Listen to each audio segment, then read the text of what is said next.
మహిళా లోకానికి స్వాగతం. అందరికీ నమస్కారం అండి. మనకు రేపు ఎల్లుండి ఆవలెల్లుండి అంటే బుధ గురు శుక్ర 3 రోజులు కూడా చాలా విశేషమైన రోజులు. ఇది జ్యేష్ఠ మాసము. ఇది కూడా అయితే ఇప్పుడు అధిక జ్యేష్టం అయిపోయింది. ఇది నిజ జ్యేష్ఠ మాసం. అయితే ఈ మాసంలో శుక్లపక్షంలో వచ్చే దశమి రేపు, తర్వాత రోజు ఏకాదశి, తర్వాత రోజు ద్వాదశి. మనకు తెలుసు ప్రతీ నెలలో ఏకాదశి ద్వాదశి పాలన చేసేవాళ్ళు చాలామంది ఉంటారు. అంటే ఇతోధికంగా అంటే యథాను శక్తి కనీసం టిఫిన్ తిని ఉండేవాళ్ళు, ఒక పూట తినేవాళ్ళు, ఇలా ఏదో రకంగా వాళ్లకు అవకాశం ఉన్నంత వరకు పాటిస్తారు. కాబట్టి ఈసారి ఈ 3 రోజుల విశేషం ఏంటి అనేది కూడా మనము తెలుసుకుందాం. మనకు రేపు బుధవారము దశమి అండి. ఈరోజు నవమి కదా. అయితే ఈ దశమి అనేది ఏంటిది అంటే దశ పాపహర దశమి అంటారు దీన్ని. అంటే మనము తెలిసి తెలియక రోజు కూడా ఒక 10 తప్పులు చేస్తామట. అదేంటండి, మనం ఏం తప్పులు చేస్తున్నాము అంటే మనకు తెలియదు. కొన్ని తెలిసి చేస్తాము, కొన్ని తెలియక చేస్తాము. ఎలా చేస్తామట అంటే మనస వాచ కర్మణ. అంటే కొన్ని చేతలతో చేస్తాము కర్మలు, కొన్ని మాటలతో కొంతమందిని దూషిస్తాము, అనవసరంగా కోపంతో చిన్న చిన్న వాటికే కోపం వచ్చి పెద్ద చిన్న తారతమ్యం లేకుండా దూషిస్తాం. అట్లా ఒక తల్లినో తండ్రినో దూషించడం కూడా తప్పు కదా. కాబట్టి ఇవన్నీ కూడా మనకు తెలిసి తెలియక 10 తప్పులని చేస్తామట. అట్లానే మనస అంటే మనసులో ఆలోచనలు కూడా వస్తుంటాయి కదా మనకు. ఎవరిని ఎలా పగ తీర్చుకోవాలి, ఎవరిని ఎలా ఒక స్ట్రాటజీ తయారు చేసుకుంటాం మనం. ఈరోజు ఆఫీస్కి వెళ్ళగానే లేకపోతే మన ఇంటికి ఎవరైనా వస్తే వాళ్ళు రాగానే ఎలా పలకరించాలి, ఎలా ఇది చేయాలి అనేది ముందే ప్లాన్ చేసుకుంటూ ఉంటాం కదా. అందులో కొన్ని మంచి విషయాలు, మంచిగా వాళ్ళని ఎలా సత్కరించాలి, ఆదరించాలి అనేవి ఉంటాయి. మనకు నచ్చని వాళ్ళు వచ్చినప్పుడు వాళ్ళని ఎలా తొందరగా ఇంటి నుంచి వెళ్ళిపోయేటట్టు చేయాలనే ఆలోచనలు కూడా ఉంటాయి. కాబట్టి దీన్నే మనస వాచ కర్మణ మనం చేసే తప్పులు అనేవి ఉంటాయన్నమాట. అవన్నీ కూడా పెద్దలను అవమానించడము, అనవసరంగా నిందించడము ఇతరులను, తర్వాత మనము చెడు ఆలోచనలు చేయడము.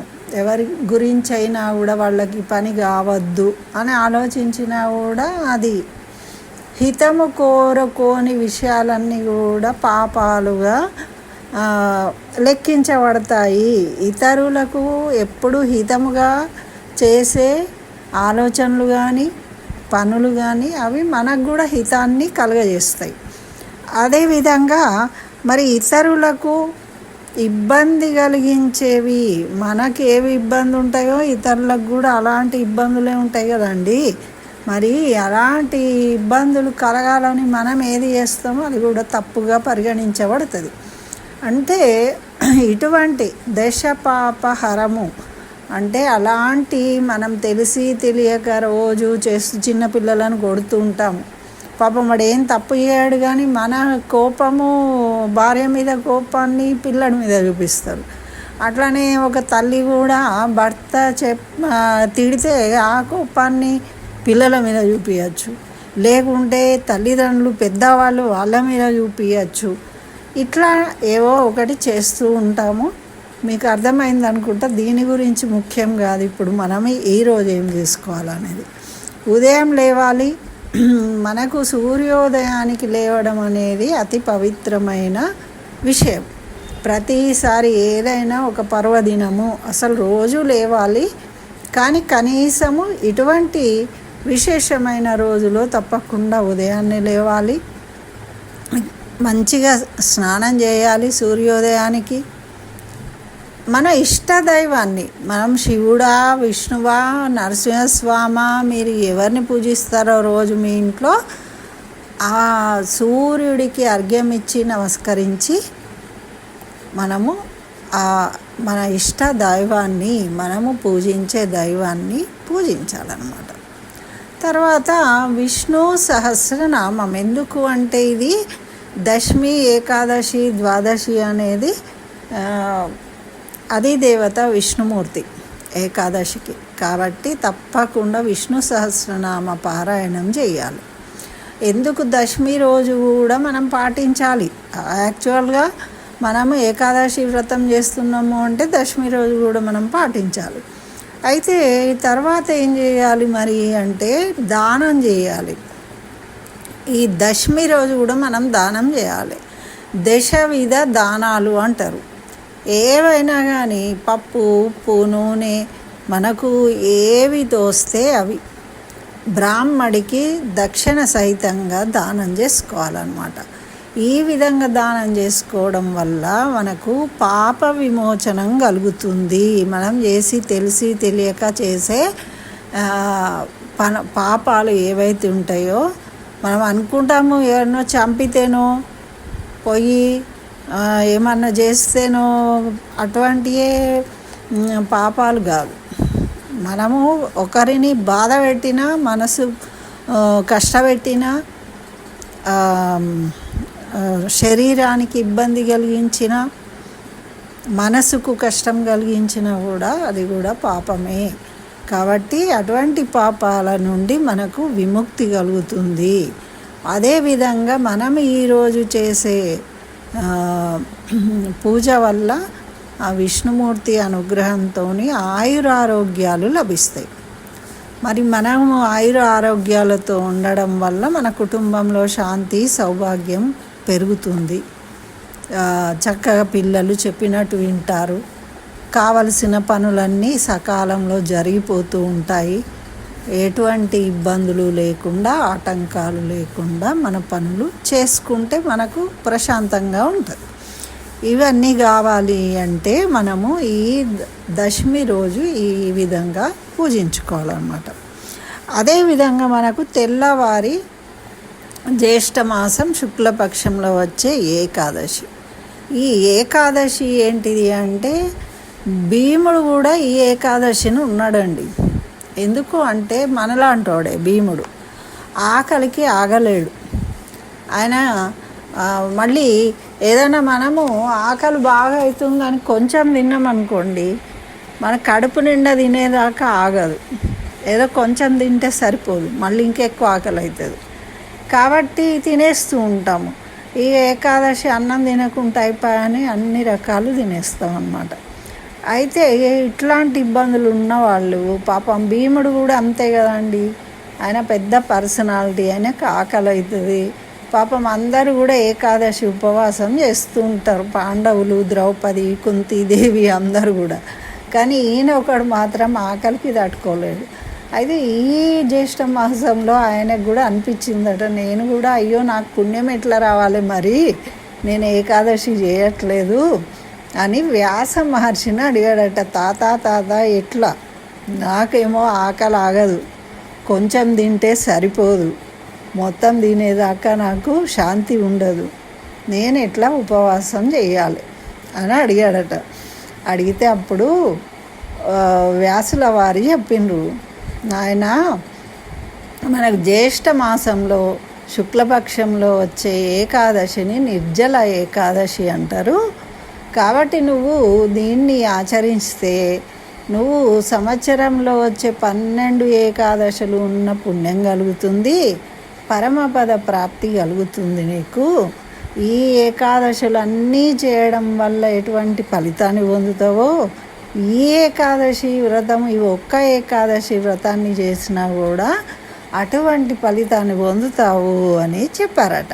అప్పుడు ఈయన కొంచెం ఉత్సాహం వచ్చింది. అమ్మయ్య, ఒక్క ఏకాదశి ఉంటే 12 ఏకాదశులు ఉన్న ఫలితం వస్తుంది. మనకు కూడా అంతే కదండి, ఒకటి కొంటే ఒకటి ఫ్రీ ఆఫర్ అంటే ఇంట్రెస్ట్ ఉంటుంది. అట్లానే ఈయన ఏం చేసిండు, అడిగాడు, మరి ఎలా ఉండాలి తాత, నాకేమో ఆకలి ఆగదు కదా, ఏం చెయ్యాలి అని అడిగితే అప్పుడు నువ్వు ముందు ఏకాదశి ఉంటా అని నిర్ణయించుకో, సంకల్పించుకో భీమా. అలా సంకల్పించుకొని భక్తితో నువ్వు గనుక విష్ణునామ స్మరణ చేసినట్టయితే నీకు చేయగలుగుతావు. అంటే నువ్వు ముందు సంకల్పించుకున్నప్పుడు దానికి నువ్వు కట్టుబడి ఉండగలుగుతావు భక్తితో ఉన్నప్పుడు. మరి మనము భక్తితో ఉండకుండా ముచ్చట్లు పెట్టుకుంటూ మనము ఆహారం తర్వాత తెల్లవారి ఏం తినాలని ఆలోచనలు చేస్తే మనకు ఆకలి అవుతుంది. కాబట్టి అలాంటి ఆలోచనలు చేయవద్దు, ఎవరితోని గొడవలు పడవద్దు, నువ్వు ప్రశాంతంగా నామస్మరణ చేసుకో అని చెప్పిందనమాట. అయితే ఈ ఏకాదశి రోజు మనము జ్యేష్ఠ శుక్ల ఏకాదశి రోజు ఉపవాసం ఉండి దానం చేసినట్టయితే మనకు ఏడాదంతా కూడా ఉపవాసాలు ఉన్న ఫలితం కలుగుతుంది, పరమపద ప్రాప్తి కలుగుతుంది, కోటి జన్మల పాపాలు నుండి విముక్తులవుతారు అని తెలియజేసిండనమాట. అటువంటి గొప్పనైన ఏకాదశి వస్తుంది ఇప్పుడు మనకు. ఎల్లుండి గురువారం, రేపు దశమి, మన పాపాలు తొలగిపోతాయి. ఎల్లుండి ఏకాదశి అనేది మనకు పరమపద ప్రాప్తిని, మోక్షాన్ని ఇస్తుందన్నమాట. అయితే మరి ద్వాదశి, మనకు శుక్రవారం రోజు ద్వాదశి ఉంది. దీన్ని రామలక్ష్మణ ద్వాదశి అంటారు. ఈ రామలక్ష్మణ ద్వాదశి రోజు ఏం చేయాలి అంటే మనము ఏకాదశి నాడు నిర్జల ఏకాదశి అంటే అన్నము, వస్త్రము, గోవు, జలము, మంచము, గొడుగు, చెప్పులు, కూర్చునే చాపలు, కుర్చీలు ఏవైనా సరే దానం చేయాలి. తర్వాత మంచి అంటే ఒక సద్బ్రాహ్మడికి దానం చేయాలన్నమాట. మరి లేదండి మనకు శక్తి ఉంది, చాలా ధనం ఉంది అంటే చక్కగా సువర్ణ దానం చేయొచ్చు, గోదానం చేయొచ్చు, భూదానం చేయొచ్చు. ఏదైనా కూడా భక్తితో చేయాలి. అహంకారం, మమకారాలను తొలగించుకొని చేయాలి. అయ్యో భగవంతుడు ఇచ్చిన దాన్ని నేను ఇస్తున్నా అనుకోవాలి, కానీ నేను చాలా గొప్పవాణ్ణి అనే అహంకారంతో దానం చేయకూడదన్నమాట. మన శక్తి కొలది దానం చెయ్యాలి. తెల్లవారి ఏం చేయాలి అంటే వీలైతే నిర్జల ఏకాదశి అంటే నీరు కూడా తీసుకోకుండా ఉపవాసం ఉండాలి అని ఈ ఏకాదశి విధానం. కాబట్టి మనము జలపాత్రను దానం చేయాలి ఈరోజు. ఒకవేళ పొరపాటున మనకు దప్పి ఆగక కొన్ని నీళ్ళు, జ్యూసో ఏదన్నా తాగుతాం. అందుకని ఏం చేయాలట, జలపాత్రను దానం చేసినట్టయితే అటువంటి దోషాలకు మనకు తొలగిపోతాయి అన్నమాట. అయితే ఇట్లా చేయడం వల్ల సంసార సాగరం నుండి మనను సులభంగా పరమపదానికి చేరుస్తాడు ఆ శ్రీమన్నారాయణుడు అని తెలియజేసిండు. అయితే మరి ద్వాదశి నాడు కూడా ఏం చేయాలి మనము అంటే ఉదయాన్నే లేచి స్నానం చేయడము, తర్వాత విష్ణువును పూజించడము, తర్వాత బ్రాహ్మణులకు సంతర్పణ చేయాలి, భోజనము పెట్టాలి. మనము భోజనం పెట్టగలిగే పరిస్థితి ఉంటే పెట్టాలి, మనము ఇంటికి పిలిచి పెట్టవచ్చు. లేదు అంటే బ్రాహ్మడికి స్వయం పాకాన్ని దక్షిణ తాంబూలం సహితంగా ఇచ్చి నమస్కరించుకొని మనం అప్పుడు ఆ ఏకాదశి వ్రతాన్ని ముగించాలి. ద్వాదశి రోజు ఉపవాస దీక్షను ఈ విధంగా చేస్తే అన్ని పాపాలు పోయి మనము చక్కగా వైకుంఠాన్ని చేరుకుంటాం, మోక్షాన్ని పొందుతాం అని వ్యాస మహర్షి భీమసేనుడికి చెప్పిండనమాట. ఈ విధంగా నువ్వు చెయ్యి భీమా అని. అందుకే ఈ ఏకాదశి ద్వాదశికి పాండవ ద్వాదశి అనే పేరు కూడా వచ్చిందనమాట. అంటే పాండవులు ప్రతిసారి ఉన్నప్పటికీ ఈసారి ప్రత్యేకంగా భీముడు తను ఏకాదశి ఉన్నాడు కాబట్టి దీనికి పాండవ ఏకాదశి అని పేరు వచ్చింది. ఇదండి మరి మనకి 3 రోజుల యొక్క విశేషము. కాబట్టి మనకు వీలున్నట్టుగా దీన్ని ఆచరించడము, చక్కగా దాని భక్తి శ్రద్ధలతోని చేయడం అనేది ముఖ్యము. అలా చేసి అందరూ కూడా ఫలితాన్ని పొందాలి అని కోరుకుంటూ, మరి మీకు నచ్చితే తప్పకుండా లైక్ చేయండి. తర్వాత మీకు వచ్చేది పుణ్యమే లైక్ చేయడం వల్ల. కాబట్టి దాన్ని కామెంట్లో ఓం నమో నారాయణాయ అని రాయండి. మరి ఇంకా నా ఛానల్ సబ్స్క్రైబ్ చేయకుంటే సబ్స్క్రైబ్ చేయండి. స్వస్తి. సర్వం శ్రీకృష్ణ చరణారవిందార్పణమస్తు.